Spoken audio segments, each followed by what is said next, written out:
कभी कभी चार्ट्स को डिकोड करना सच में सिरदर्द बन जाता है ना। एक बिल्कुल रैंडम सी दिखने वाले लाइन से प्राइस अचानक ऐसे टकराकर वापस लौटता है जैसे वहां कोई पक्की दीवार हो। आखिर ऐसा होता क्यों है? सच तो यह है कि इन चार्ट्स के पीछे एक बहुत ही गहरा छुपा हुआ साइकोलॉजिकल मैकेनिज्म काम कर रहा है। आज के इस एक्सप्लेनर में हम इसी मैकेनिज्म की तह तक जाएंगे और मार्केट मेमोरी के उन रहस्यों से पर्दा उठाएंगे जो हर चार्ट के पीछे छिपे होते हैं। एक बहुत ही मशहूर कहावत है कि मार्केट कैंडल्स को तो शायद भूल जाए, लेकिन भावनाओं और लिक्विडिटी को कभी नहीं भूलता। ये कोई मामूली बात नहीं है। प्राइस चार्ट्स असल में सिर्फ बेजान लकीरें नहीं होते। ये इंसानों के कलेक्टिव बिहेवियर और इमोशंस की एक जीती जागती डायरी हैं। इंसान होने के नाते हम शायद अपनी पुरानी गलतियां भूल जाएं, लेकिन यकीन मानिए, मार्केट की याददाश्त हाथी जैसी होती है। ये कुछ नहीं भूलता। तो आज के इस एक्सप्लेनर का एजेंडा क्या है, फटाफट देख लेते हैं। सबसे पहले समझेंगे कि ये मार्केट मेमोरी आखिर है क्या। फिर देखेंगे रिटेल और स्मार्ट मनी की सोच का अंतर। उसके बाद चार्ट्स पर भावनाओं के निशान ढूंढेंगे। फिर अपने भारतीय बाजारों के कुछ रियल उदाहरण देखेंगे और सबसे आखिर में इन मेमोरी जोन्स को सही तरीके से ट्रेड करने का तरीका समझेंगे। चलिए अपने पहले सेक्शन से शुरुआत करते हैं। मार्केट मेमोरी क्या है? आखिर एक सादे से चार्ट पर ये जादुई मेमोरी जोन बनता कैसे है? ट्रेडिंग करते वक्त एक सवाल तो पक्का दिमाग में आता होगा, प्राइस बार बार घूम फिरकर उन्हीं पुराने लेवल्स पर वापस क्यों आता है और वहां से बाउंस या रिजेक्ट क्यों होता है? इसका जवाब किसी इंडिकेटर में नहीं, बल्कि मार्केट की याददाश्त में छिपा है। और यही एंट्री होती है मार्केट मेमोरी थ्योरी की। आसान शब्दों में कहें तो ये वो थ्योरी है जो बताती है कि मार्केट उन खास जगहों पर बार बार रिएक्ट करता है जहां पास्ट में कोई बहुत बड़ा मूवमेंट हुआ हो। अगर किसी लेवल पर भयंकर पैनिक सेलिंग हुई थी या एकदम से अंधाधुंध बाइंग आई थी, तो मार्केट उस जगह की लोकेशन अपने सिस्टम में हमेशा के लिए सेव कर लेता है। अगली बार जब प्राइस वहां पहुंचेगा तो वही पुराना डर या लालच फिर से ट्रिगर हो जाएगा। लेकिन ये मेमोरी बनती किन चीजों से है? इसके 4 मुख्य पिलर्स हैं। पहला, इंसानी मनोविज्ञान, क्योंकि मार्केट तो आखिरकार इंसानी जज्बातों से ही चलता है ना। दूसरा, लिक्विडिटी का जमावड़ा, यानी जहां बहुत सारे पेंडिंग ऑर्डर्स पड़े हों। तीसरा, बड़े इंस्टीट्यूशंस की पोजीशनिंग। और चौथा, डर और लालच का बार बार दोहराया जाना। ये चारों मिलकर मार्केट को वो याददाश्त देते हैं जो उसे सालों तक एक ही लेवल पर रिएक्ट करवाती है। अब बढ़ते हैं दूसरे भाग की तरफ, रिटेल बनाम स्मार्ट मनी। ये समझना बहुत दिलचस्प है कि कैसे एक आम ट्रेडर और बड़े इंस्टीट्यूशंस की सोच का टकराव ही इन मेमोरी जोन्स को पावर देता है। एक तरफ है रिटेल साइकोलॉजी, जो पूरी तरह से दर्द और अफसोस पर चलती है।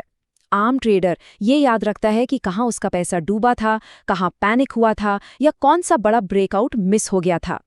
और दूसरी तरफ है स्मार्ट मनी, यानी बड़े खिलाड़ी। वो इमोशन से नहीं खेलते, वो बस ये याद रखते हैं कि हाई लिक्विडिटी जोन्स कहाँ हैं और उनके अनफिल्ड ऑर्डर्स कहाँ छूट गए थे। जब एक ही लेवल पर इन दोनों की अलग अलग साइकोलॉजी टकराती है तो वहां एक बहुत ही विस्फोटक मेमोरी जोन बन जाता है। अब आते हैं तीसरे सेक्शन पर, भावनाओं के निशान। अगर साइकोलॉजी इतनी ही पावरफुल है तो चार्ट पर इसके कुछ ठोस सबूत भी तो दिखने चाहिए, है ना? आइए देखते हैं। चार्ट्स पर कुछ बहुत ही आम मेमोरी जोन्स होते हैं जो दूर से ही चीख चीख कर अपनी कहानी बताते हैं। जैसे कि बड़ी रिजेक्शन विक्स, जो दिखाती हैं कि वहां भयंकर लिक्विडिटी स्वीप हुआ था। या फिर गैप अप और गैप डाउन जोन्स, ये वो जगह हैं जहां मार्केट ने इतनी तेजी से छलांग लगाई कि पीछे एक बड़ा खालीपन यानी इम्बैलेंस छूट गया।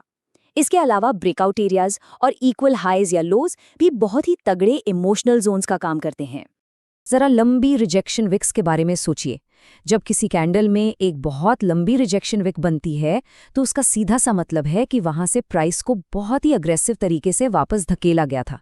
वहां भारी डिमांड या सप्लाई मौजूद थी। तो जब प्राइस अगली बार वहां आएगा तो क्या होगा? जाहिर है एक तगड़ा रिएक्शन। बिल्कुल ऐसे ही जो गैप जोन मार्केट पहले छोड़ चुका होता है, वो बाद में एक चुंबक की तरह काम करता है और प्राइस को वापस अपनी तरफ खींचता है। इस पूरी कहानी में दर्द यानी पेन का बहुत बड़ा रोल है। इमेजिन कीजिए, जब हजारों लोग किसी एक ही लेवल के पास अपना पैसा डुबाते हैं तो वो लेवल आगे के लिए एक इमोशनल ट्रिपवायर बन जाता है। जैसे कोई बारूदी सुरंग बिछी हो। जो हार गए थे वो वहां प्राइस आते ही घबराहट में भागना चाहेंगे। जो पिछली बार एंट्री लेने से चूक गए थे वो अब टूट पड़ेंगे। ये सारी भावनाएं मिलकर उस लेवल को एक हाई वोल्टेज जोन बना देती हैं। चलिए अब थ्योरी से निकलकर असलियत में आते हैं। भाग 4, असली भारतीय बाजार के कुछ एकदम प्रैक्टिकल उदाहरण। अगर निफ्टी या बैंक निफ्टी को फॉलो किया जाए तो ये पैटर्न साफ नजर आता है। कई बार निफ्टी अपने पिछले दिन के हाई को क्रॉस करने में बुरी तरह फेल हो जाता है। जब वो दोबारा उस लेवल पर पहुंचता है तो उसे अपना पिछला हाई याद आ जाता है और वहां से एक जोरदार रिजेक्शन मिलता है। बैंक निफ्टी का भी यही हाल है। कोई बड़ा गैप डाउन खुलने के बाद जब वो वापस उस गैप जोन को भरने जाता है तो उस भारी इम्बैलेंस की वजह से वहां एक बहुत मजबूत दीवार का सामना करना पड़ता है और प्राइस अक्सर धड़ाम से नीचे आ गिरता है। हमारे भारतीय बाजारों में कुछ ऐसे जोन्स होते हैं जो हमेशा हाई अलर्ट पर रहते हैं, जैसे पिछले एक्सपायरी के लेवल्स, बैंक निफ्टी में 50,000 या 51,000 जैसे बड़े राउंड नंबर्स। इसके अलावा जिन दिनों रिजर्व बैंक के बड़े अनाउंसमेंट होते हैं या जिस दिन बजट आता है, उस दिन की कैंडल्स का असर महीनों बाद भी चार्ट पर देखा जा सकता है, क्योंकि वहां ऑप्शंस की भारी पोजीशंस बनी होती हैं और पूरे मार्केट का ध्यान वहीं टिका होता है। तो भाई अब आते हैं सबसे अहम और काम के सवाल पर। भाग 5, इस मेमोरी को आखिर ट्रेड कैसे किया जाए, इसे अपने फायदे के लिए कैसे इस्तेमाल करें। इसके लिए एक बहुत ही क्लियर 5 स्टेप का फॉर्मूला फॉलो किया जा सकता है। पहला, हमेशा बड़े टाइम फ्रेम पर जाकर इन मेमोरी जोन्स को मार्क करें। दूसरा काम है सब्र। प्राइस के उन जोन्स में वापस लौटने का इंतजार करें, बीच में हाथ ना डालें। तीसरा, जब प्राइस वहां पहुंचे तो किसी विक या रिजेक्शन को ध्यान से देखें। चौथा, एक कंफर्मेशन कैंडल का वेट करें, जैसे कि कोई सॉलिड एनगल्फिंग कैंडल या पिन बार। और पांचवां, सबसे जरूरी, हमेशा और हमेशा एक प्रॉपर रिस्क मैनेजमेंट के साथ ही एंट्री लें। एक और कंफ्यूजन जो अक्सर रहता है वो है टाइम फ्रेम का चुनाव। तो देखिए, अगर इंट्राडे करना है तो 15 मिनट का चार्ट सबसे सटीक मेमोरी जोन्स दिखाता है। अगर स्विंग ट्रेडिंग का इरादा है तो 1 घंटे का चार्ट बेहतर रहेगा। और अगर ये जानना है कि बड़े इंस्टीट्यूशंस कहाँ खेल रहे हैं तो डेली टाइम फ्रेम पर नजर रखनी चाहिए।